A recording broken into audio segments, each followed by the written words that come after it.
Grandpa gave up what he had left for revenge on my behalf. Warning. Some audiences may find this content disturbing. View at your own discretion. Welcome to the House of Reddit. Today, we share 3 juicy r/nuclear revenge stories from Reddit. Grandpa gave up what he had left for revenge on my behalf.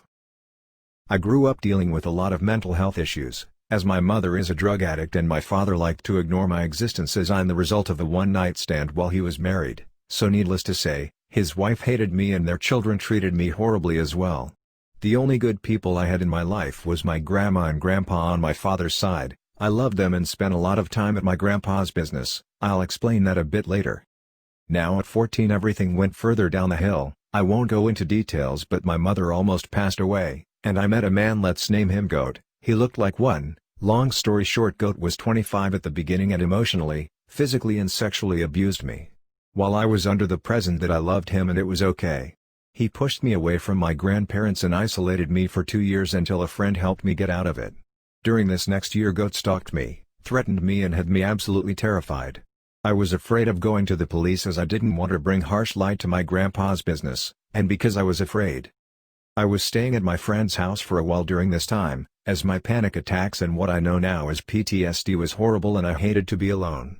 During this time my grandmother passed away, one of the only lights in my life left.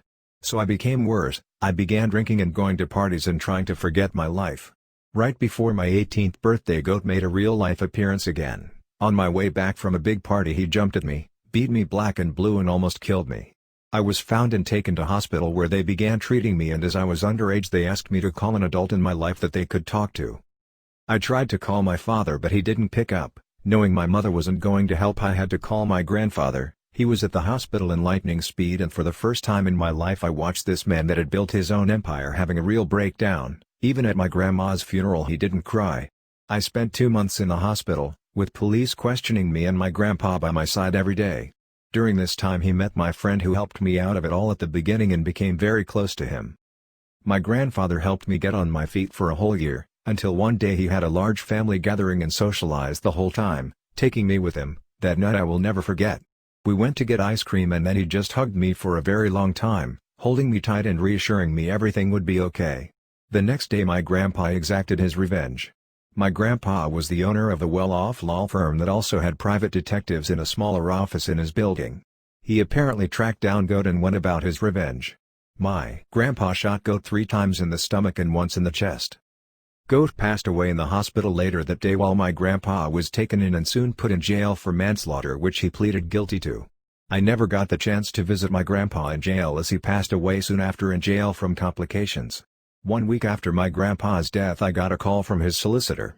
And he asked me to go in. I was met with a lengthy letter from my grandpa, which was nothing but loving.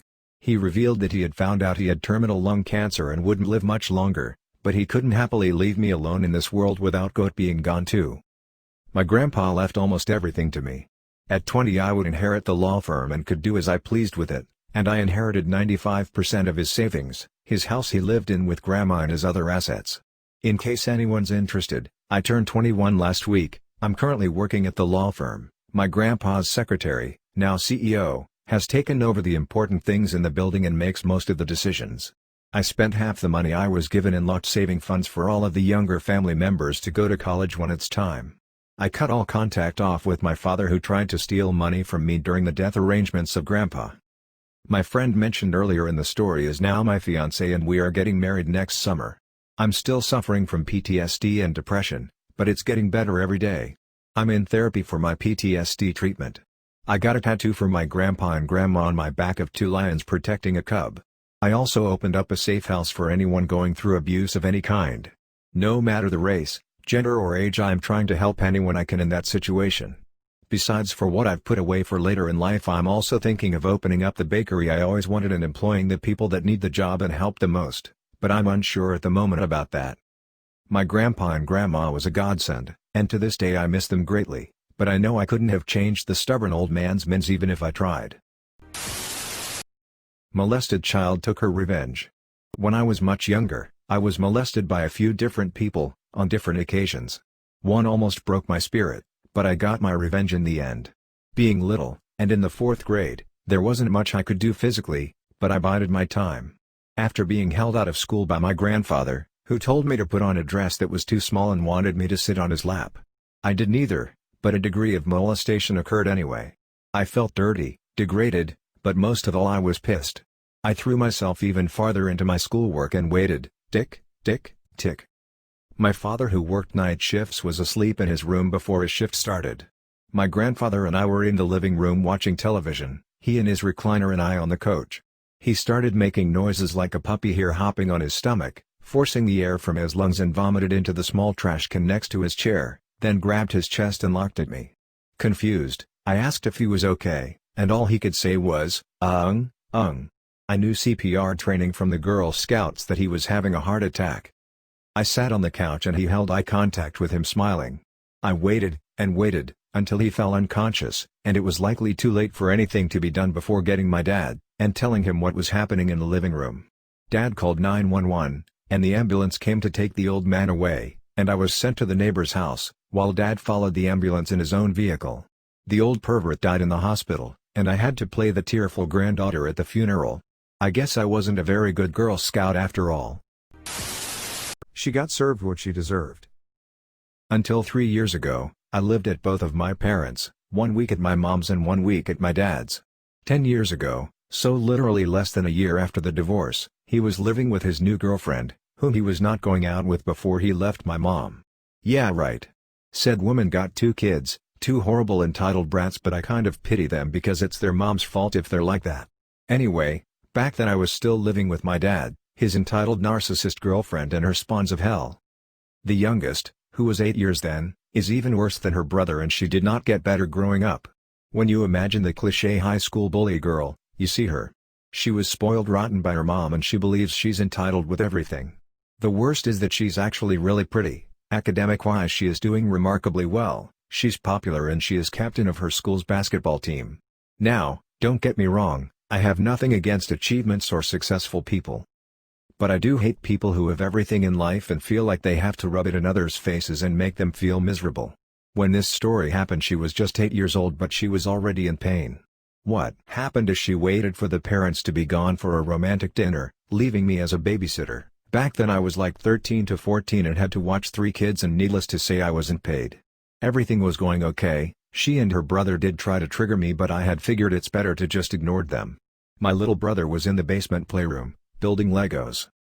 About 10 minutes before the parents got back, we knew because they called to tell us they were about to get home. The brat trashed her bedroom, kicked her own arm on her bedpost to get a mark, and hid her saved-up money in my brother's room. When the parents arrived, the show, and the crocodile tears, started. She was crying and wailing that my brother hit her and stole her money. They went to my brother's room, found the money, and my little brother got badly grounded and he wasn't given a single chance to explain or defend himself. Much later that same night, I was in my little brother's room trying to comfort him, but what do you want to say to a little kid who believes his father doesn't love him? Then, the little bitch creeped in and with the worst smug grin ever, told me what she did. She said, "I remind you she was 8 back then, soon your dad is gonna send you away to live with your stupid slutty mom. I can't wait to see you 2 retarded suffers get out of my house." And she left. I was furious beyond words. The next day, when we kids got back home from school and the parents were still at work, I was doing the dishes of the morning because my stepmom and her kids never cleaned up after themselves. The little brat came by and complained about how lousy a maid I was, and she said, "You're almost as retarded and useless as your brother." She almost spat the last word and taunted me, saying that it was just a matter of time before my dad sent him to an asylum for retarded people like him, as she said. I'm not a violent person, but I couldn't stand it anymore. I grabbed her by the collar of her shirt, slammed her against the wall, and took up a knife to her throat and said, "Listen to me, little witch. I am done with your crap. You want to pick on somebody? Fine. Come after me. But if you ever do something to my little brother, if you ever insult, hurt or frame him ever again, I will kill you. And don't worry, I don't care about going to jail, if it means the world is rid of the waste of a human you are. My life is hell as it is, and my little brother is the only thing I got left, and I'll be damned if I let you torment him. Got it?" And I pressed the knife more on her throat, enough to hurt but not enough to draw blood. She was petrified, her eyes wide with pure terror. It was the first time, and the last, that she saw me angry. She never bullied my brother after that, or me for that matter. And she never told the parents. Every once in a while, While doing the dishes, I'd grab a knife and smile at her. I told my brother years later, and he told me he knew I had done something because, okay, proud sister moment, you've always protected me, I don't need a bad dad when I got superhero for a big sister. I cried. And I regret nothing. If you enjoyed this video, please be sure to like, comment, and subscribe. If you have any suggestions for future videos, please let us know in the comments below. Turn on the notifications to know when we post new videos. Thank you for coming to the House of Reddit.